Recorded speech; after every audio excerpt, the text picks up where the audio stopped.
Also, I want to touch on KP a little bit, man.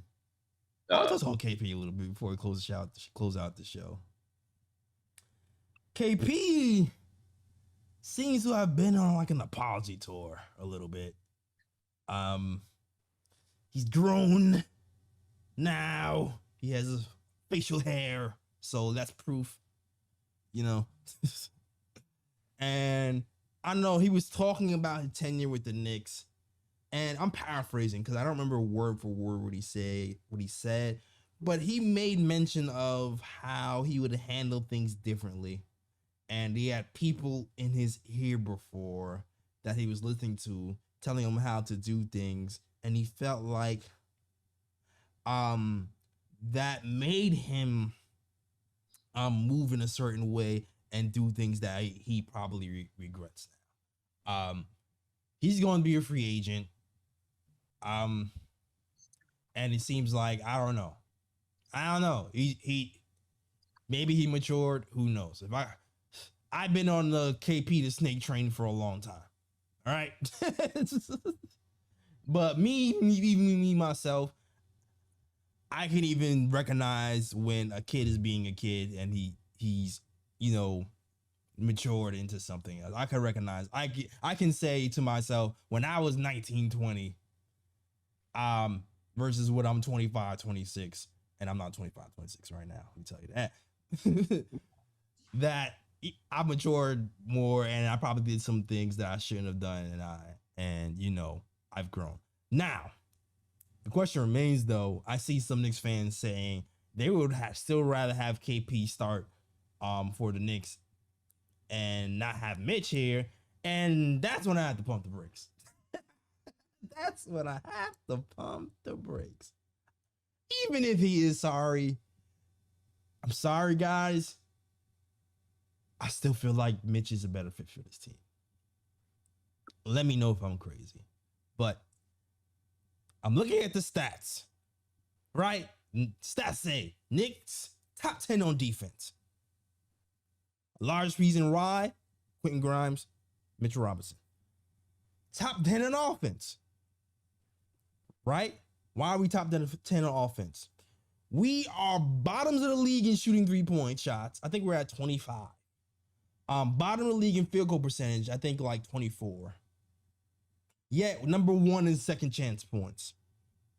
Why are we number one in second chance points? Maybe because we have the league's best offensive rebounder starting for the New York Knicks. So when you're looking at the shortcomings of our team, you're looking at why we are the way we are right now. It's hard for me to say, you know what? Let's get rid of the guy who's a big reason why that's happening. Even though Mitch doesn't have the gaudy point stats every game, the intangible he brings allows us to be a top 10 offensive and defensive team. So I think getting rid of Mitch would be a huge mistake. Like I said, I'm here for a stretch 5 as a backup. But I would like to keep Mitch. What do you guys think? Okay, so in regards to KP, well, first and foremost, before I even get into KP, I saw a comment in the chat. I think it was from A Negril1 saying that Caruso can't shoot. Caruso is shooting 40% from 3. So be careful what you say, good sir. Be careful what you say. Good okay, sir. Now back to KP. So, good sir. So, why you have to good? That's like, when the girls dish you and they say hun. Okay, so back to KP now. Sorry. Okay, well, look, I understand why people would want him here. He's having a career year. I think he's averaging what 21 and 9, I believe, this season. I think that's what I saw. Correct me if I'm wrong. But like JL has said, there's a lot of things that Mitch does for the starting unit that if you take out Mitch and you put in KP, you're going to lose some of that. You're going to lose the second chance points because KP is not a better offensive rebounder than Mitch. you're going to lose a bit on the defensive end because even though KP can defend, he's not a better defender than Mitch. Mitch definitely defends the paint better than KP. He rebounds better than KP. Yeah, with KP, you might have the spacing on the floor and the scoring might go up, and the scoring will go up a bit with KP in the starting lineup as opposed to Mitch. But still, Mitch is an integral part as to why the Knicks are such a great defensive team and the fact that the Knicks are able to get second chance points. So Yeah. I agree with Jay Ellis. I do think that Mitch is a better fit with the starting lineup than KP.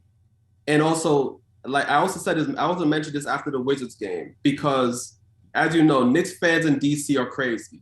Like pretty much half the stadium is Knicks fans, pretty much. And when the game was playing and KP was at the line, the boos were loud, and you know that's coming from Knicks fans. And I don't know if Knicks fans are ready for KP to come back. I don't think Knicks fans, as a whole, have forgiven KP really for what went down when he was with the Knicks. So I don't know if bringing KP back would be a positive addition. I don't think that's true, Ryan. Go ahead, Lee. I think I'm just saying, like the man was getting booed in Washington, and you know that's coming from Knicks fans. He was also getting asked to come back from fans in Washington.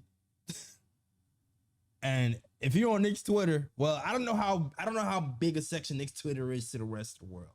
So I don't want to pretend like Knicks Twitter is Knicks fans. But a lot of Knicks Twitter wants KP back. A lot. I'll just say that. Go ahead, Lee. I'm sorry.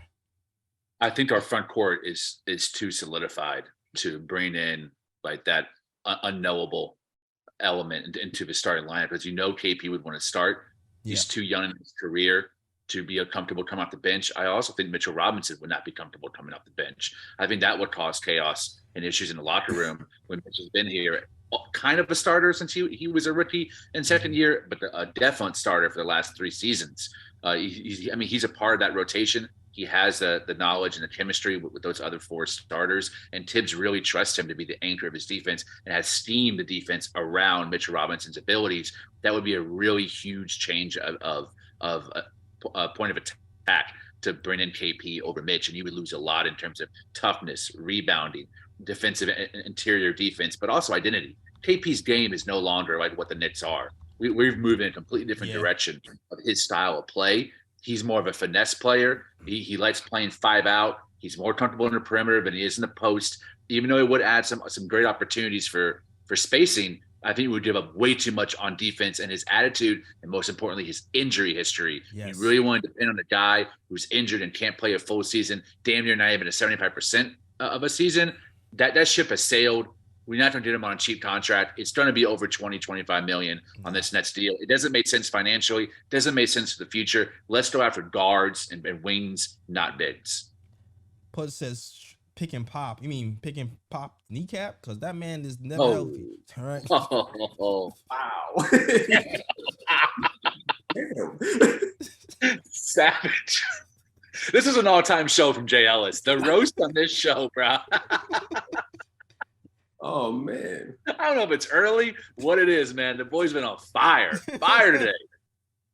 I'm conjuring on my old school KOT days, man. Old school KOT Jay Ellis was a different animal. I'm bringing him back. All right. Man. I think during the old KOT days, I think we were all different animals. Like we definitely calmed down a bit. We calmed down a lot. Calmed down a lot. KOT days. And that's coming from me.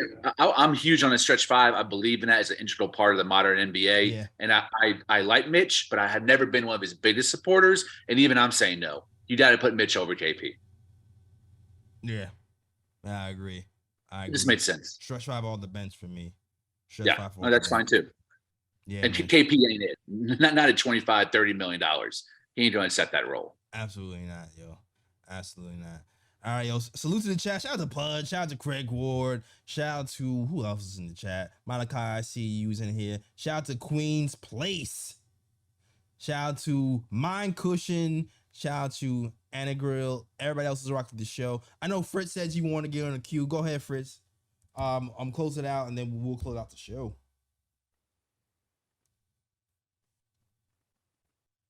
All right. Salute to you, Pudge. I see you.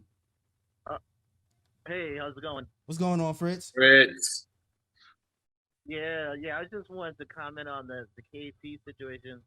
I think old KP would have been a good asset for the Knicks, but old KP just doesn't exist anymore. Mm. Not the same player. Um, he got ran out of Dallas because he wasn't an inside presence. So it really doesn't matter if he maybe could score more than Mitch. He can't even do basic center things. So that's why he doesn't really work here anymore. I mean, if they were leaning into Obi, maybe that's something you do. But Julius has established himself. KP, he's gonna shrink back. If it's just not gonna work. He's just not the same player he used to be, and I think a lot of New York fans see the old KP and they want to add him to this team. OKP weak side defense was phenomenal. Yep. OKP Pre-broken. weak side defense, nothing was coming to the hole. Yeah. I don't know where that guy is anymore. I know he's having a better scoring season, but we need other stuff besides scoring. That's just me. Yep. Yep.